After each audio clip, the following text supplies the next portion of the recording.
Americanas S.A., que é um conglomerado gigantesco, dentro da Americanas S.A. teve uma fusão no passado, né? Então dentro da Americanas S.A. tem um gigante marketplace, então saiba você que quando você compra no site da Lojas Americanas, no Shoptime e no Submarino, você está comprando do mesmo lugar, que é um marketplace da Americanas S.A., que tem essa venda online, né? Esse marketplace online, e tem também as lojas físicas. Quarta-feira da semana passada, no aftermarket, como se chama, o horário depois que a bolsa fechou no Brasil, a Americanas S.A.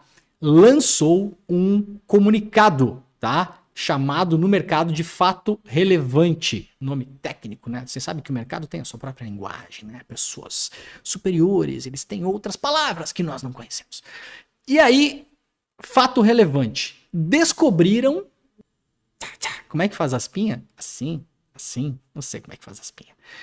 Inconsistências contábeis de 20 bilhões de reais, o que viria a se saber depois que pode ser muito maior o tamanho desse negócio. Qual que é o tamanho desse negócio no dia que saiu? 20 bilhões é mais do que o dobro do caixa, é mais do que o dobro do que a empresa tem disponível em caixa para gastar, para comprar coisa, para pagar fornecedor, para pagar aluguel, para pagar funcionário, para pagar tudo. É maior do que o patrimônio líquido da empresa. Então, grossíssimo modo, se a empresa fechasse hoje e vendesse todo o patrimônio que tem, prédios, lojas, os computadores, CPU, prateleira, tudo escambau, isso aí giraria em torno de mais ou menos 14 bilhões. O rombo descoberto é maior do que o patrimônio líquido e 2 vezes maior do que o próprio caixa da companhia. Ou seja, é um negócio que não é um errinho de planilha que alguém no final do ano olhou e falou, ops, lancei isso aqui no lugar errado. Qual que é a treta? Desconfiança maior, tá? As investigações ainda estão em andamento. As investigações, tá? Vamos ver onde isso vai dar. Imagina-se que isso seja uma fraude, tá? Uma fraude de balanço. Por que que as empresas cometem fraudes em balanço, em geral, principalmente se elas são abertas em bolsa ou se elas captam dinheiro no mercado, se elas emitem debêntures e recebíveis a pagar e bônus de dívida, etc e tal? Porque, obviamente, se você se mostra uma empresa mais saudável do que você realmente é, o mercado tem mais confiança em investir em você. Tá? Básico de mercado de ações. Vocês sabem que tudo isso funciona na base da confiança, né? Se você comprar uma ação da Americanas e ela cair como caiu agora, de 12, 13 reais para 2 reais, balbal, senta e chora, né? Você confiou que ela não ia cair. Se ela aumentasse, você ia ganhar um dinheiro e é assim que funciona esse mercado, né? É lei da selva, mais ou menos também, porque na hora de proteger o dinheiro de quem tem muito dinheiro, ela funciona muito bem, inclusive com regulações e papai Estado ajudando, etc e tal. Por que que isso nos interessa? Primeiro, porque sim. Por que queremos falar nisso? Porque gostamos de economia, né? Segundo, porque tem dinheiro público nessa brincadeira toda. Tem empréstimo do BNDES, mais de 2 bilhões de reais, empréstimo do BNDES de anos atrás, né? E tem dinheiro do Banco do Brasil, porque esses 20 bilhões são dívidas com bancos. Dívidas que os bancos assumiram de fornecedores. Então, rápido para vocês explicarem aqui. Americanas é conhecida no mercado por ser uma má pagadora, tá? Qual é o mindset? Né? Hoje a gente vai estar aqui, estamos tudo virado no coach aqui. Estamos virados no coach. O mindset da Americanas é ser um mal pagador, tá? Não é figura de linguagem. De fato, o mindset da Americanas e das empresas que compõem a 3G Capital, que são as empresas do trio, né, dos bilionários, popstars brasileiros, né, o Lema, o Teles e o Sicupira. E aí eu tô falando de Ambev, de Burger King, de Heinz, aquele ketchup, né, maionese, sei lá. Enfim, uma série de empresas, né? Inclusive são um dos maiores acionistas do que? Da Eletrobras agora. Compraram a Eletrobras, vão botar na sua agora, na minha também, né? Essa gente fazendo o balanço da Eletrobras. Vocês imaginam daqui uns anos onde é que vai dar, né? Que não é a primeira que eles aprontam dessas, tá bom? Imagina esse pessoal comandando um país, né? Ainda bem que tentam, mas não conseguem tudo que gostariam. Essa galera toda deve para bancos. Inclusive o Banco do Brasil, mais de 1 bilhão ao Banco do Brasil. Então nos interessa porque tem dinheiro público nisso. E nos interessa também porque nos interessa, porque empresa privada também nos interessa, porque empresa privada se beneficia da estrutura do Estado. Ou não? Se beneficia da estrutura do Estado. Em vários níveis. Se essa empresa fechar, quem é que vai suportar a massa de trabalhadores demitida? O Estado. Seguro-desemprego, gente que vai passar mal de saúde, que acontece com bastante frequência por causa de depressão, etc e tal, com outras patologias congênitas, vai parar no SUS, tem uma série de, uma cadeia de, é uma cascata de cocô esses negócios, né? E quem que vai absorver isso? Em boa parte, o Estado vai ter que absorver isso, né? Então, sim, nos interessa. Capital privado nos interessa também, para além de tudo que eu estou explicando aqui. E para além do fato de que essa gente toda aí tem uma parte da Eletrobras agora, por exemplo. Então eu quero saber como estão gerenciando a porra do negócio que fornece energia elétrica na minha casa. Ou não, né? Que o Bolsonaro e o Paulo Guedes fizeram questão de vender no ano passado por um preço muito abaixo do preço de mercado. Analisou muito bem o ministro do Tribunal de Contas da União. Não sou eu que estou falando isso, tá? Agora, descobre-se ao longo de uma semana, primeira, o destaque nisso na imprensa, ridículo. Isso aí começou a sair mesmo, um pouco mais, 2 dias atrás, 48 horas atrás, tá? Um pouco mais. Por quê? Porque o 3G Capital, com as suas empresas, pensem o seguinte, fecha o olho, você que tá assistindo, você que tá nos vendo, fecha o olho, não deixe minha beleza de galã feio ofuscar o nosso raciocínio. Fecha o olho. Fecha o olho, rapaz. Tá com vergonha do quê? Tá sozinho em casa? Tá num lugar público? Vai parecer louco? Tudo bem, não tem problema parecer louco. Melhor do que parecer bandido, como essa galera toda aí, né? Fecha o olho. Pensa que você tá assistindo televisão, qualquer programa. Se você assistir 3 blocos comerciais, qual a chance de você ver uma propaganda?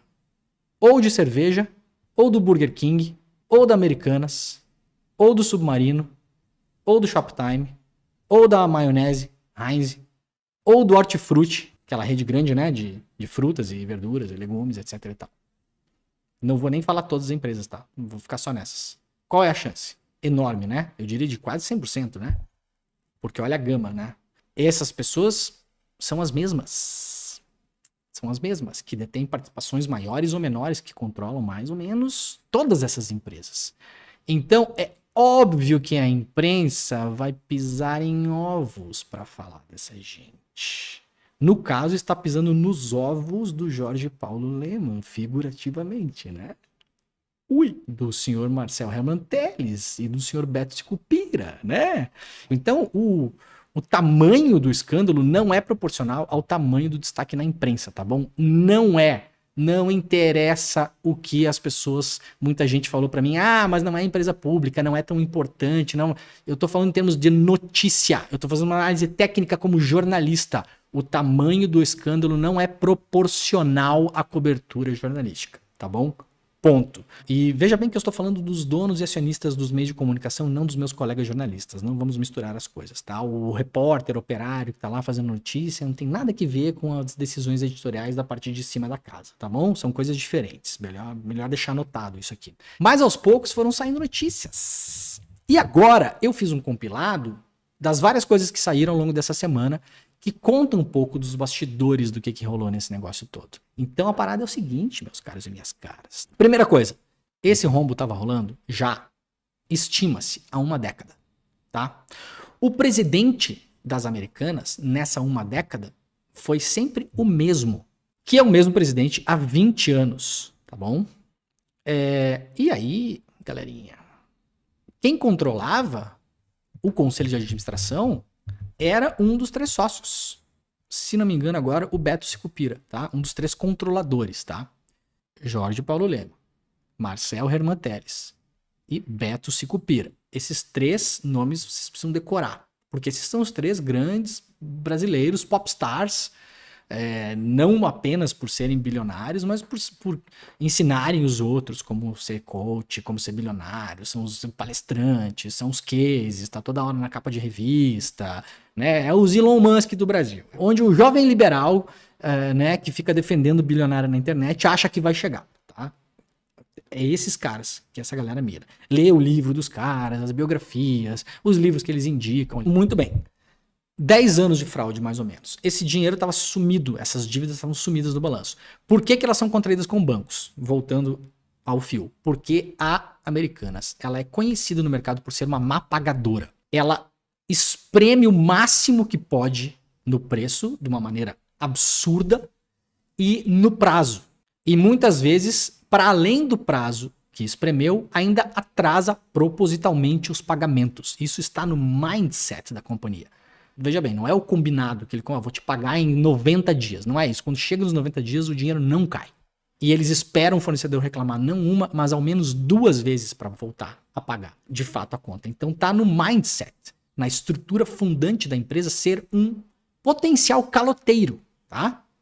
Isso não só Americanas, isso é a cultura empresarial do 3G Capital, desses 3 cidadãos brasileiros bilionários popstars. O que os fornecedores fazem nesses casos? Imagina que você é um pequeno fornecedor de chaveiro, copo, de cabo de computador, de o que eu tô olhando aqui, de botão de almofada de sofá, qualquer coisa que você possa imaginar que pode ser vendido na Americanas. E hoje em dia, meio que qualquer coisa, porque a Americanas, Shoptime e o Submarino são marketplace, né? Ou seja, é realmente aquele tudão, assim, né? Tipo uma Amazon, é o modelo Amazon, né? E aí, a Americanas entra em contato com você e fala o seguinte: fulano, da loja fulano e companhia, eu quero comprar 1 milhão de chaveiros que você fabrica. E aí você pensa, nossa, tô rico. Só que você tem um problema. Você não tem dinheiro. Você não está capitalizado. Você não consegue produzir aquele 1 milhão de botões. Porque você é uma empresa que todo mês produz 5 mil botões. 6 mil. Quando é perto do Natal, você vende 10 mil botões para empresas que fabricam roupa de Papai Noel de brinquedo. Tá? Então, você não tem dinheiro para produzir esse negócio. Você quer vender para Americanas. O que você faz? Você recorre a bancos. E o banco assume as suas contas a pagar com a Americanas. Então, pelo 1 milhão de botões, a Americanas vai te pagar, sei lá, 5 centavos por botão. Tá? Daí você chega lá no senhor banco e fala assim: senhor banco, Itaú, Santander, Bradesco, Banco do Brasil, BTG Pactual, todos esses são credores agora da Americanas. Senhor banco, eu vou produzir 1 milhão de botões para Americanas e ela vai me pagar 5 centavos por botão. Veja que bacana. Você não quer ficar com esse dinheiro para você? O banco fala: quero, tudo bem. A Americanas está de acordo? Está de acordo. Essa transação contábil toda é feita com a Americanas na mesa, tá? Na mesa, não é o fornecedor sozinho que vai lá fazer. E o banco fala: então tudo bem, se a senhora Americanas está de acordo, você está de acordo, eu assumo isso. Então o que o banco faz? O banco capitaliza o fornecedor, ele vai lá e dá dinheiro para o fornecedor e pega essa dívida de 1 milhão. Claro que o banco não dá 1 milhão, não vai pagar 5 centavos por botão para o fornecedor. E claro que a Americanas eventualmente também vai ter que pagar juros, mas eventualmente também pode conseguir estender o prazo da dívida. Então a Americanas, que já estava empurrando o fornecedor lá, né? Isso pode acontecer tanto se o fornecedor não tiver grana para produzir o botão, quanto se o fornecedor não tiver grana no prazo. Então assim, o fornecedor fala: pô, eu tenho grana para produzir os botões, mas eu tenho grana para produzir 200 mil botões. Mas se eu entregar 200 mil botões para a Americanas me pagar, eu consigo produzir os outros 800 mil botões. Só que quando você entrega esses 200 mil botões, a Americanas não paga você. O prazo dela é absurdo, ela te enrola, ela fica empurrando a sua dívida. Então você fica todo fudido e você vai lá no banco e fala: olha, eu tô meio fudido aqui porque o Americanas não tá me pagando e tal. Pode me dar uma grana? O banco fala: tá, pega aqui, eu pago, eu viro Americanas para você. E depois eu, o banco, vou lá cobrar das Americanas. Esse dinheiro que o banco, iria lá cobrar das Americanas são os tais dos 20 bi, tá, gente? Essa grana. Vejam que não é um negócio trivial. Não é um negócio que tava numa gaveta e alguém um dia abriu uma gaveta e falou: ops, né? Esqueceu de lançar isso aqui. Tá? É muito, muito, muito, muito dinheiro. Isso tem toda a característica de ser uma fraude. Toda. Imensa parcela das pessoas com quem eu falei, para não dizer 100% das pessoas estão dizendo: isso aí é uma fraude. Isso é uma fraude fiscal, contábil. Tem que saber agora quem a cometeu. E aí tem os bastidores dessa fraude e as possibilidades de como sair dela, tá? E nada disso é muito bonito, tá bom? E aí descobre-se várias coisas. Primeiro, descobre-se não, né? Algumas a gente está descobrindo agora, claro, mas a maior parte das coisas que eu vou falar aqui agora já eram informações públicas, só que agora elas fazem todo sentido.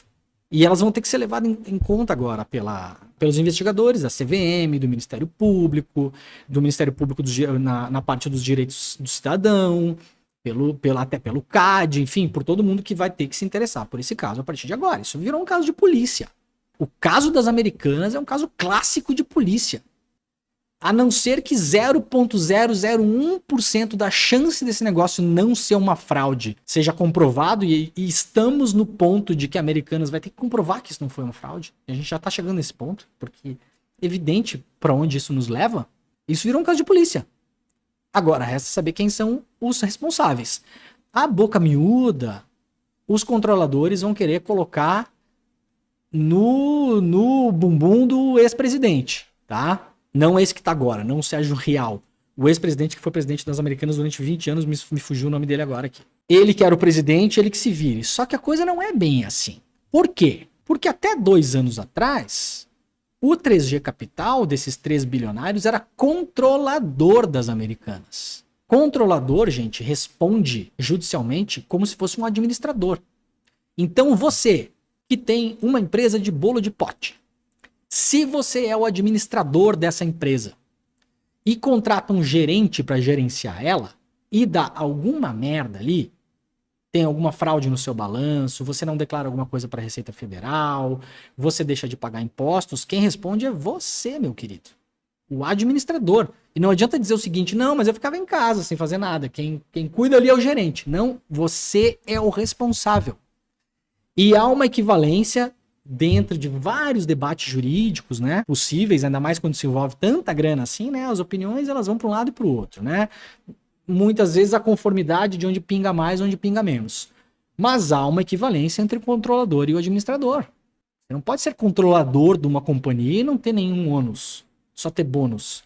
Muito fácil, né, sou controlador da Americanas, só é bom para mim, eu vendo influência, uso essa minha influência para comprar outras empresas, para fazer aquisições, para conseguir dinheiro subsidiado, para mandar meu dinheiro para fora do Brasil, para conseguir cidadania na Suíça, para comprar casa em Portugal e conseguir cidadania europeia. Eu uso tudo isso porque eu sou controlador, eu tenho a maior parte das ações, aí quando a merda estoura não é responsabilidade minha. Não, é assim. É um debate jurídico muito válido. Quando você é controlador, você é responsável. Para além disso, o 3G Capital era presidente do conselho de administração. Era quem se reunia diretamente com o presidente da companhia. Então não é assim um sócio que tinha uns porcentinhos ali e mora não sei onde. Não. Responsáveis pela empresa. Judicialmente. Agora, claro, vão abrir uma batalha gigante em relação a isso. Aí, das informações públicas, que agora a gente vê que as coisas começam a fazer sentido, tá bom? Vejam que beleza isso aqui. Comunicado ao mercado. 11 de dezembro de 2021. Um ano, 1 mês e 7 dias atrás. Tá? Não é 1900 e bolinha. A Americanas informou ontem que acionistas aprovaram a proposta para simplificar sua estrutura societária. Gente, eu vou falar de novo aqui. Eu adoro essa linguagem do mercado, porque geralmente ela é feita para deixar mais bonito umas coisas que você tem que olhar com mais calma, assim. Então sempre é para simplificar a estrutura societária, para reestruturar o capital, para não sei, quando você vai ver lá você tá tomando uma tungada, você nem viu. Então tá. Simplificar a estrutura societária com uma única ação listada na B3. Aí, o que fizeram? A varejista pegou as 2 ações que ela tinha na bolsa e juntou em uma só. Isso foi a primeira coisa que elas fizeram. Depois, nesse mesmo dia, eles anunciaram que o atual controlador das lojas Americanas, ou seja, o 3G Capital, dos 3 sócios brasileiros, dos 3 bilionários brasileiros, passará a ser um acionista com 29,5% do capital da Americanas, abrindo mão do controle sem cobrar prêmio por isso. Atenção a isso aqui. 1 ano atrás. A empresa que controlava as Americanas, que pertence aos 3 bilionários brasileiros, numa reestruturação, ela abre mão do controle e não cobra o que no mercado chama-se de prêmio. É muito mais comum quando você abre mão do controle de uma empresa, ainda mais uma empresa do tamanho da Americanas, com toda a perspectiva que tinha, fazendo aquisições, fazendo fusão, com uma ação nova na empresa, saindo da Covid, perspectiva do varejo subindo, biriri bororó. Por que diabos você abre mão do controle de uma empresa desse tamanho e não cobra nada? Gente, vem cá. Aqui, ó. Vocês acham que essas 3 pessoas chegaram a uma fortuna combinada de 180 bilhões de reais sem cobrar pelas coisas? Vocês acham que isso é normal?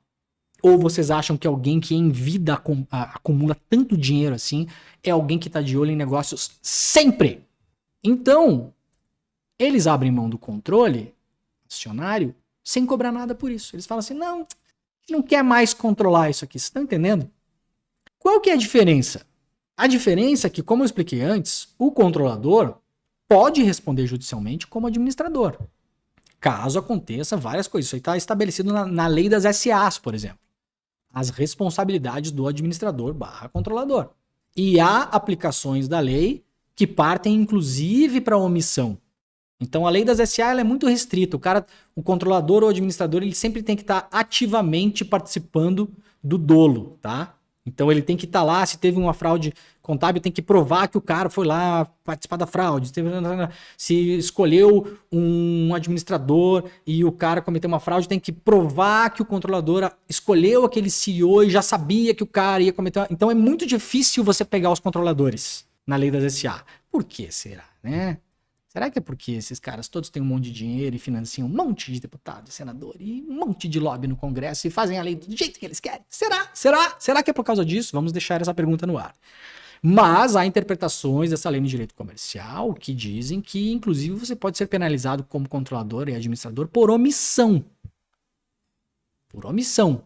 Então, assim, coincidência ou não, magicamente, um ano atrás, os 3 bilionários popstars brasileiros deixaram de ser controladores americanos. Então, abriram a possibilidade de dizer, não tenho nada a ver com isso, eu sou só um acionista comum agora, sou um acionista ordinário. Eu não detenho mais ações preferenciais em volume suficiente para controlar a empresa. Primeira coincidência. É um fato público, mas agora ele começa a fazer um pouco mais de sentido para quem quiser interpretá-lo. Outra coisa que aconteceu. Diretores das americanas venderam ações pouquíssimos meses atrás. Poucos meses atrás, antes de ser divulgado o rombo, membros da diretoria da varejista venderam 240 milhões. O jornalismo me ajuda, cara. Tá registrado em documentos públicos da CVM, então não teriam. Venderam 240 milhões em ação da empresa.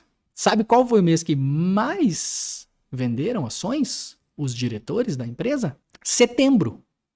Setembro foi o mês que teve maior número de vendas dos ativos por parte dos executivos da empresa. Um mês após ser anunciada que a varejista trocaria o comando, saindo Miguel Gutierrez, o presidente de 20 anos que eu falei para vocês, que pode virar o boi de piranha agora. Não digo que não é responsável, obviamente eu era o CEO da empresa, obviamente sabia o que estava acontecendo lá, parece, óbvio, né? Vai ter que fazer muito malabarismo para provar que não. E anunciaram a entrada do novo presidente, o Sérgio Rial, tá? Então, em setembro, a empresa anunciou, vamos trocar o comando da companhia. Duas coisas coincidentes agora aqui.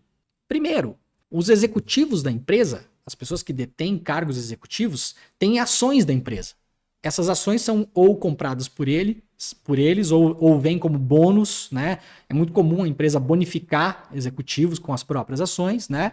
E quando você é um executivo de uma empresa, se você trabalha numa empresa e a empresa bonifica você com ações, por exemplo, não pega muito bem você vender aquelas ações. Ou pegar isso aí, ou vender tudo, ou vender metade, né? Geralmente, se você trabalha numa empresa e tem ações como bonificação, por exemplo, né? Você fica com aquelas ações. Por quê? De novo, o mercado funciona na base da confiança. Então, o seu colega vai olhar para você e falar, cara, você é CFO, você é o chefão aqui, o Executive Officer de Finanças, e você está vendendo suas ações? Por quê? Você não acredita na empresa que você trabalha? Tem algum problema aí nos balanços? Deixa eu ver esse balanço aí. Tá acontecendo alguma coisa aí? Né? Então, não é comum que isso aconteça, tá bom? Outra coincidência disso, o cara que entrou é um executivo muito conhecido no mercado, Sérgio Rial, mas ele nunca tinha trabalhado numa varejista. Até aí tudo bem, estranha-se, mas tá, vai lá. Entrou o Sérgio Rial. O Sérgio Rial teve meio ano para fazer um mergulho nas contas da empresa. Uma empresa grande desse tamanho, dificilmente você anuncia um CEO do dia para noite, tá? Você vai anunciar um CEO, um presidente, tá? CEO. Um presidente, você chama alguém, fala com a pessoa, vê se a pessoa quer, estabelece as bases, a pessoa vai querer da parte dela saber como é que tá a empresa e, obviamente, saber como é que tá o caixa, como é que tá o balanço de vocês. qual é o tamanho da dívida, quanto de empréstimo vocês têm, qual é o tamanho do patrimônio, quanto dinheiro tem em caixa, quais são as perspectivas de futuro em termos de aquisição, de fusão e tal. Um executivo desse tamanho, gente, isso eu tô falando de gente que ganha 20 milhões de reais por ano como salário. Desse tipo de executivo que eu tô falando. O salário do executivo das Americanas, do CEO, do presidente, é cerca de 1,5 milhão de reais por mês. Um cara desses, ele não aceita qualquer emprego, óbvio. Eu quero que você seja executivo aqui da minha empresa Americanas. Ok, vamos conversar. Ele teve 6 meses para avaliar as contas da empresa. E aceitou. 15 dias atrás, ele assumiu como presidente. 10 dias depois de assumir, ele pediu demissão. E no mesmo dia, ele começou a trabalhar para os 3 ex-controladores. No dia que ele pediu demissão, ele disse que tinha descoberto nos últimos dias o tal do rombo. Descobri aqui. Fiquei meio ano lá olhando, não vi nada, mas agora nesses 15 dias aqui, descobri. Abriu uma gaveta e achou. Aí eles fazem um comunicado ao mercado e no mesmo instante o Sérgio Rial, que era esse presidente que tinha acabado de assumir, começa a trabalhar pro Lema, pro Sicupira e pro Herman Telles. No interesse deles na negociação dessa bagunça toda. Ontem parece que ele saiu dessa encrenca, tá? Nos bastidores, não saiu, né? Saiu sem sair. Desconfia-se que o Sérgio não tenha sido chamado por acaso, né, gente? E que sabia o que estava acontecendo ali dentro. E emprestou um pouco da própria credibilidade para que esse anúncio fosse feito.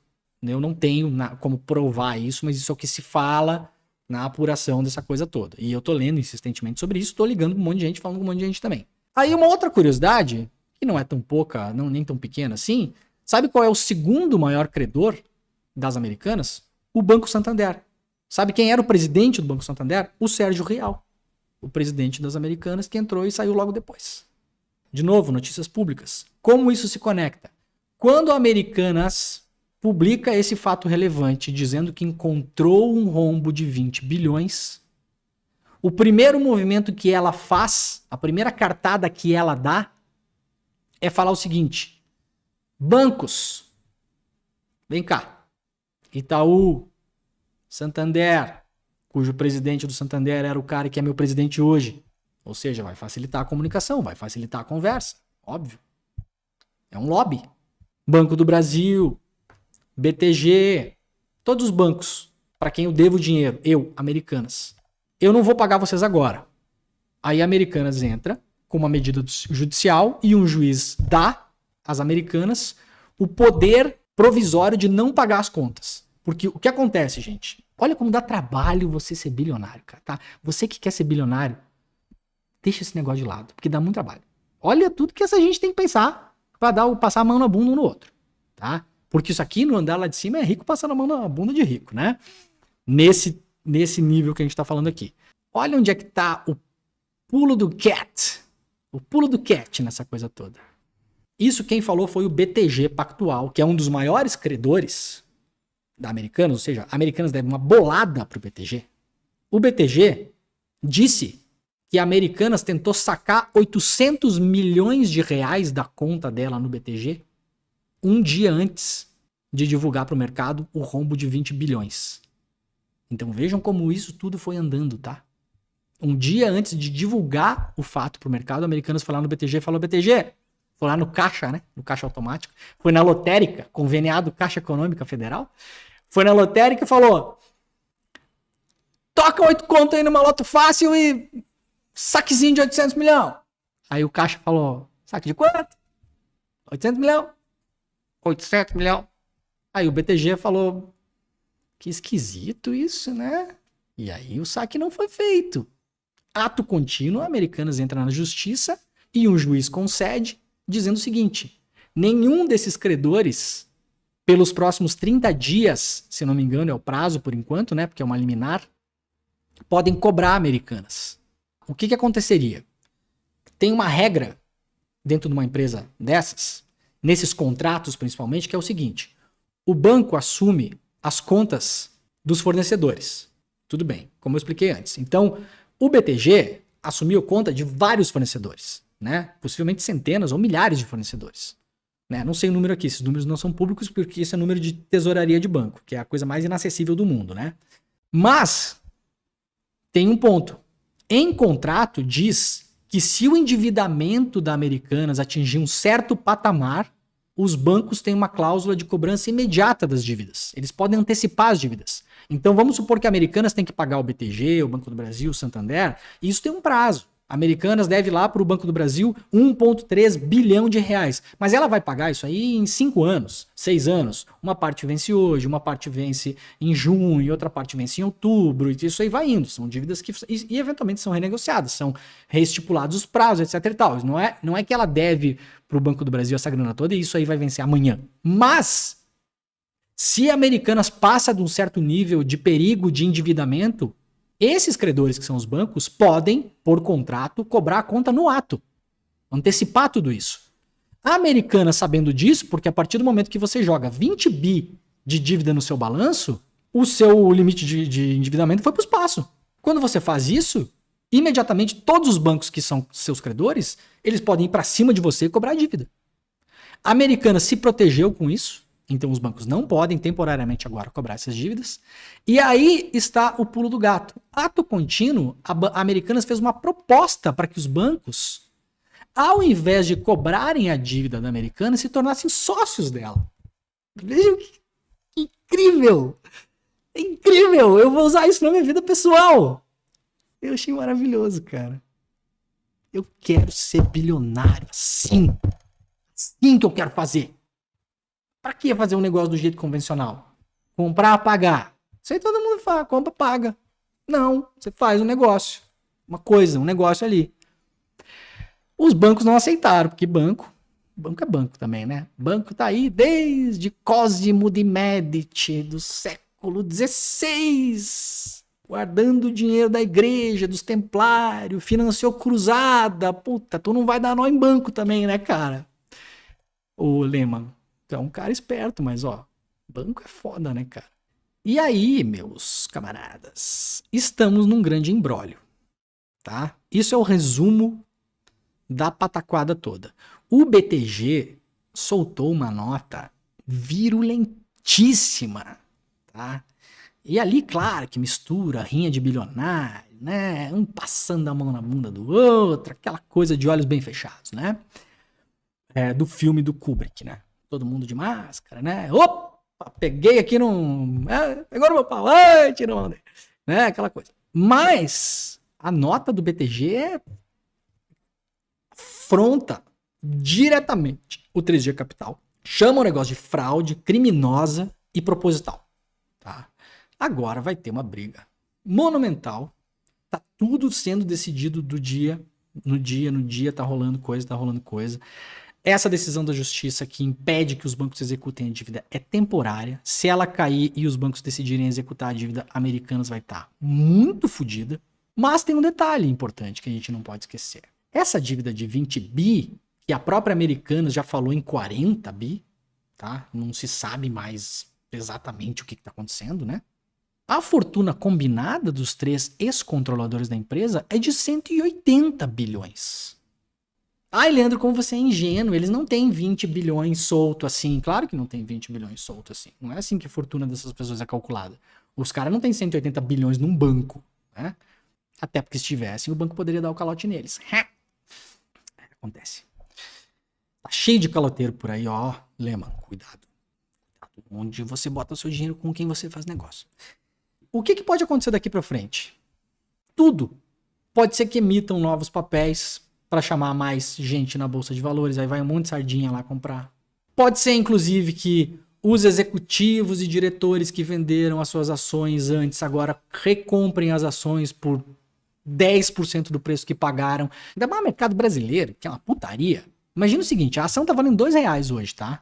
Imagina que você era um executivo da empresa lá em setembro e quando o ex-presidente saiu, o ex-presidente e os outros executivos, né, rolou aquela coisa assim, ó, vende que vai estourar. Sabe aquela gaveta que ninguém nunca abriu? Vão abrir, tá? Vão abrir, cai fora. Os caras foram lá, pum, queimaram os papéis que eles tinham, foram embora. Venderam tudo a R$10, R$11, R$12 por papel. 230 milhões de reais combinados desses executivos.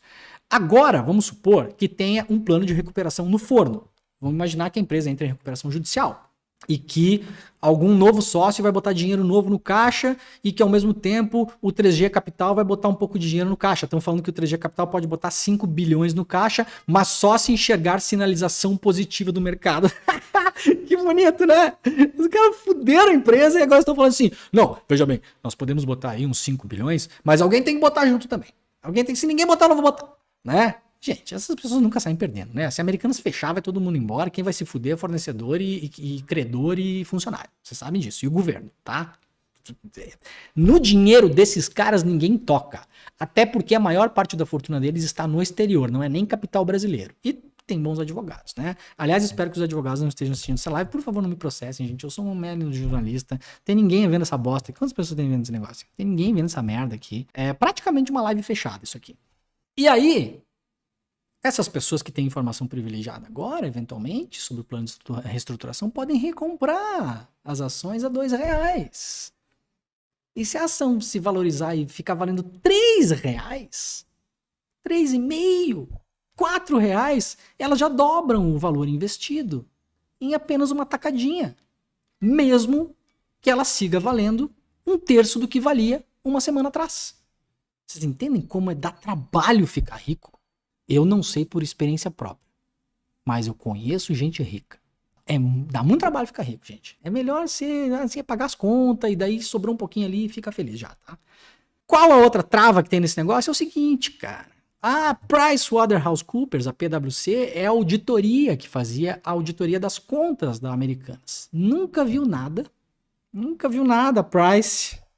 E aquela gaveta ali, senhor? Não, aquela ali... aquela ali tem uns negócios que não... né? O senhor gosta de sapo? Não. Então não abre, tem um sapo ali dentro. A Price é a mesma que fez o valuation, né? A avaliação de quanto vale a Eletrobras, que foi privatizada no apagar das luzes do governo Bolsonaro.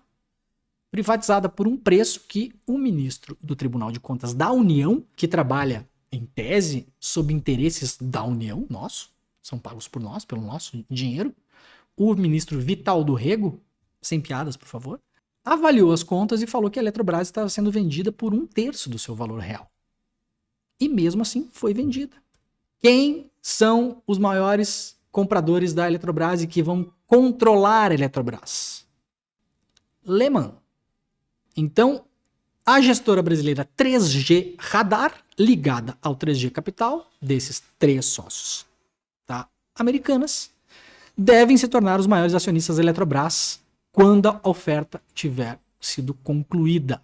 Quem são os outros 2 controladores próximos da Eletrobras, que deixa de ser estatal? A União ainda é acionista da Eletrobras, se não me engano, com uma fatia de 40%, mas não é mais controladora, tá? Ela só mantém o que se chama de Golden Share, que é um direito de vetar certos movimentos, tá? É um direito de vetar certos movimentos, mas ela não controla mais. É o mesmo que aconteceu na Embraer, tá, gente? Na prática, a União vira um sócio ordinário, quase, né? Não é ordinário, é preferencial, mas enfim, não manda mais, não é mais estatal, tá? Ela virou uma empresa privada. E aí, quem são os outros 2 donos da Eletrobras? O Fundo Soberano de Singapura, né? E o Fundo de Investimentos de Pensão do Canadá, o CPPIB, tá? Então, gente, para além de tudo, é aquela velha coisa que eu falo aqui, a tal da ladainha da privatização.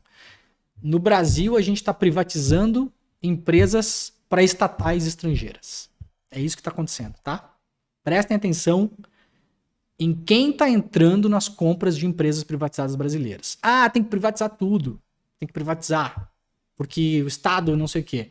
Aí quando vê, tá lá a empresa de energia da Itália comprando empresa de energia aqui do Brasil, que era estatal. Tá lá o Fundo Soberano de Singapura comprando uma parte da Eletrobras. Ou seja, a gente não privatizou, a gente estatizou a empresa para Singapura.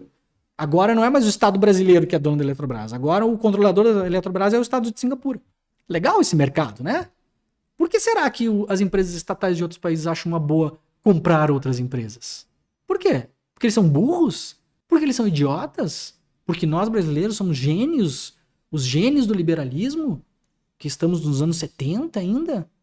Vendendo as empresas estratégicas do Brasil para empresas públicas e fundos soberanos de outros países? É uma beleza, né? O negócio. É uma festa, né?